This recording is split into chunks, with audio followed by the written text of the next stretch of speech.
اسلام کے مخالفوں کے ساتھ کس طریقے کا برتاؤ کرنا چاہیے اور سب سے اچھا دوست کون ہوتا ہے اور اللہ کی طرف بلانے کا سب سے اچھا طریقہ کیا ہوتا ہے، ان سوالات کے جوابات کو جانتے ہیں آج کے اس ایپیسوڈ میں۔ اعوذ باللہ من الشیطان الرجیم، بسم اللہ الرحمن الرحیم۔ ناظرین کرام، السلام علیکم۔ سبیل القرآن کے اس تفسیری پروگرام میں ایک بار پھر ہم آپ کو خوش آمدید کہتے ہیں۔ آج ہم سورہ فصلت کی صرف ایک آیت یعنی آیت نمبر 34 کی تفسیر کو لے کر حاضر ہوئے ہیں۔ تو آئیے سب سے پہلے اس کی تفسیر جاننے کے لیے اس کی تلاوت اور ترجمے سے آغاز کرتے ہیں۔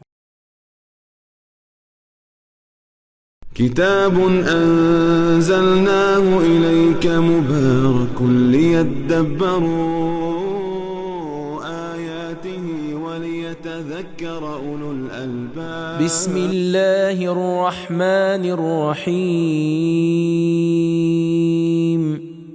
ولا تستوي الحسنة ولا السيئة ادفع بالتي هي أحسن فإذا الذي بينك وبينه عداوة كأنه ولي حميم۔ اور بھلائی برائی کبھی برابر نہیں ہو سکتی، تو سخت کلامی کا ایسے طریقے سے جواب دو جو نہایت اچھا ہو۔ ایسا کرو گے تو تم دیکھو گے کہ جس میں اور تم میں دشمنی تھی گویا وہ تمہارا دل سوز دوست ہے۔ ناظرین، یہ تھی اس آیت مبارکہ کے بہترین تلاوت اور ترجمے۔ اب اس آیت مبارکہ کے بہترین نکات کو بھی جان لیتے ہیں۔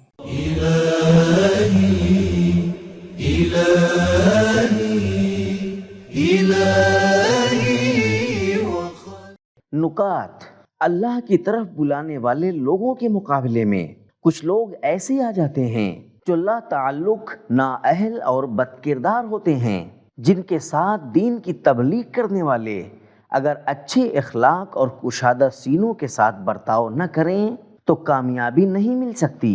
اس آیت میں حکم دیا جا رہا ہے کہ برائیوں کا جواب بھلائی سے دو اور انتقام لینے والے نہ بنو، جیسا کہ امام زین العابدین علیہ السلام دعائے مکارم الاخلاق میں اللہ سے دعا کرتے ہیں کہ اللہ مجھے توفیق دے، جو لوگ میری غیبت کرنے والے ہیں میں ان کے ساتھ نیکی کروں اور ان کی برائیوں کو معاف کروں، اور جو بھی مجھ سے تعلق توڑ لے میں اس کے ساتھ میل ملاپ رکھوں۔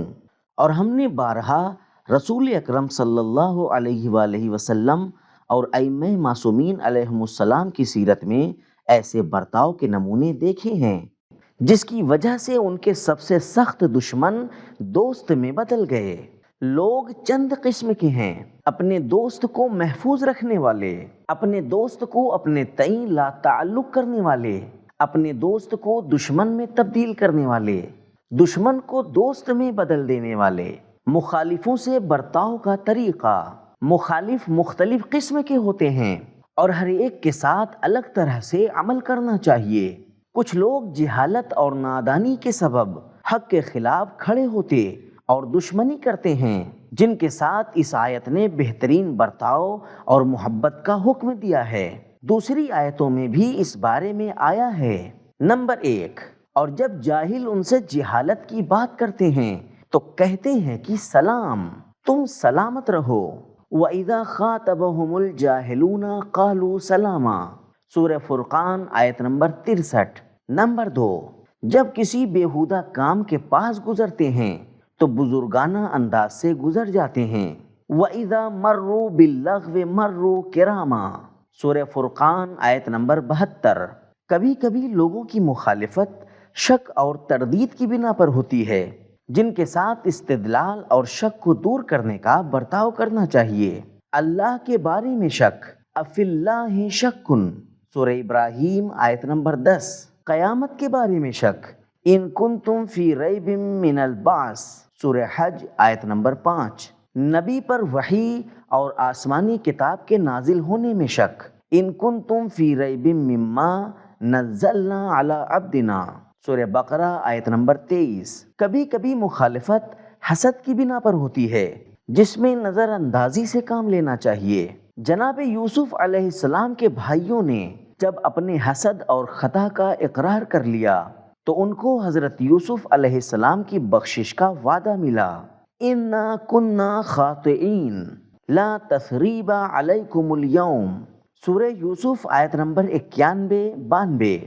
حابیل نے اپنے بھائی قابیل کے حسد کو دیکھتے ہوئے کہا، اگر تم میرے قتل کے ارادے سے میری طرف اپنا ہاتھ بڑھاؤ گے تو خیر بڑھاؤ، مگر میں تو تمہارے قتل کے خیال سے اپنا ہاتھ بڑھانے والا نہیں۔ سورہ مائدہ آیت نمبر 28۔ کبھی کبھی مخالفت مادی کامیابی، عیش و آرام اور اپنا مقام بچانے کے لیے ہوتی ہے۔ ایسی جگہوں پر صرف اتمام حجت کافی ہے۔ اور ذرہم، سورہ انعام آیت نمبر 91 اور حجر آیت نمبر 3، ان کو ان کے حال پر چھوڑ دو۔ اور فعارض عنہم، سورہ مائدہ آیت نمبر 42، سورہ نساء جیسی آیتیں انہی موارد کے لیے ہیں۔ کبھی کبھی مخالفت خلل ڈالنے، طنز کرنے اور لوگوں کے ایمان کو کمزور کرنے کے ذریعے ہوتی ہے، جن سے مندرجہ ذیل آیتوں میں برتاؤ کا طریقہ، شدت، رابطہ توڑ دینے، گرفتار کرنے اور کبھی کبھی پھانسی دینے کو بتایا گیا ہے۔ وَاغْلُظْ عَلَيْهِمْ، سورہ توبہ آیت نمبر 73۔ کافروں سے سختی اور شدت کے ساتھ برتاؤ کرو۔ اِذَا سَمِعْتُمْ آیاتِ اللَّهِ یُکْفَرُ بِهَا وَیُسْتَہْزَأُ بِهَا فَلَا تَقْعُدُوا مَعَهُمْ حَتَّى يَخُوضُوا فِي حَدِيثٍ غَيْرِهِ، سورہ نساء آیت نمبر 140۔ جب تم سن لو کہ خدا کی آیتوں سے انکار کیا جاتا ہے اور اس سے مسخرہ پن کیا جاتا ہے تو تم ان کفار کے ساتھ مت بیٹھو یہاں تک کہ وہ کسی دوسری بات میں غور کرنے لگیں۔ لا تتخذوا اليہود والنصارى اولیاء، سورہ مائدہ آیت نمبر 51۔ اے ایمانداروں، یہودیوں اور نصرانیوں کو اپنا سرپرست نہ بناؤ۔ اخذوا وقتلوا تقتیلا، سورہ احزاب آیت نمبر 61۔ کافروں کو پکڑو اور شدت کے ساتھ انہیں قتل کرو۔ کبھی کبھی کافروں کی دشمنی اسلحہ اٹھانے اور ہتھیار سے جنگ کے ذریعے ہوتی ہے، جس کے لیے قرآن مجید میں ارشاد ہوتا ہے فَاعْتَدُوا عَلَيْهِ بِمِثْلِ مَا اعْتَدَىٰ عَلَيْكُمْ، سورہ بقرہ آیت نمبر 194۔ جس طرح انہوں نے تم پر زیادتی کی تم بھی اسی طرح کرو۔ ناظرین، نکات کو جاننے کے بعد اب عیسائی مبارکہ کے بہترین پیغام کو بھی سن لیتے ہیں۔ کتاب انزلناه الیک مبارک لیدبروا۔ پیغام نمبر 1، اللہ کی طرف بلانے کا ایک راستہ یہ ہے کہ لوگوں کی برائیوں کا جواب اچھائی سے دیا جائے۔ نمبر 2، یہ نہ سوچو کہ وقت گزر جانے سے باتیں پھیکی پڑ جائیں گی اور سب کچھ بھلا دیا جائے گا۔ اچھائی اور برائی ہرگز برابر نہیں ہو سکتی، دونوں کے آثار لوگوں کی روح کی گہرائیوں میں باقی رہتے ہیں۔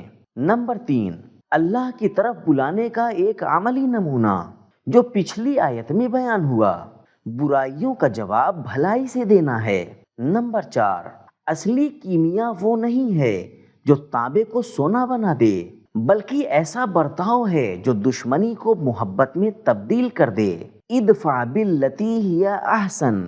فتح مکہ کے دن کچھ مسلمانوں نے انتقام کا نعرہ بلند کیا تو پیغمبر اکرم صلی اللہ علیہ وآلہ وسلم نے فرمایا، آج انتقام کا نہیں بلکہ رحمت کا دن ہے۔ نمبر 5، تبلیغ میں کامیابی کی شرط سینے کا کشادہ ہونا، تحمل کرنا ہے۔ نمبر 6، کسی بھی کام کے نتیجے پر توجہ کرنا انسان کے حوصلے کو بڑھاتا ہے۔ اگر ہمیں معلوم ہو جائے کہ اچھے برتاؤ کا نتیجہ دشمن کا دوست میں بدل جانا ہے تو اچھا برتاؤ کرنے میں ہمارا حوصلہ بڑھے گا۔ نمبر 7، اچھے کردار کے ذریعے اگر دشمن دوست نہ بنے تو کم سے کم اس کے اندر شرمندگی اور حیا پیدا ہوتی ہے جو اس کو اچھے برتاؤ پر ابھارتی ہے۔ نمبر 8، دوست وہ اچھا ہے جس کے اندر دل سوزی پائی جاتی ہو۔ تو ناظرین، آج کے ایپیسوڈ میں ہم نے جانا کہ اگر اسلام کی مخالفت جہالت اور نادانی کی وجہ سے ہو تو ان کے ساتھ اچھا برتاؤ کرنا چاہیے، لیکن اگر اسلام کی مخالفت ہٹ دھرمی کی وجہ سے ہو تو ان کے ساتھ شدت کے ساتھ برتاؤ کرنا چاہیے۔ اور اللہ کی طرف بلانے کا ایک راستہ یہ ہے کہ لوگوں کی برائیوں کا جواب اچھائیوں کے ساتھ دینا چاہیے، اور انسان کا سب سے بہترین دوست وہ ہوتا ہے کہ جس کے اندر دل سوزی پائی جاتی ہو۔ یہ تھا ہمارا آج کا ایپیسوڈ، ملتے ہیں اگلے ایپیسوڈ میں، تب تک کے لیے شکریہ، خدا حافظ۔ سبیل قرآن، قرآنی سماج کی پہچان۔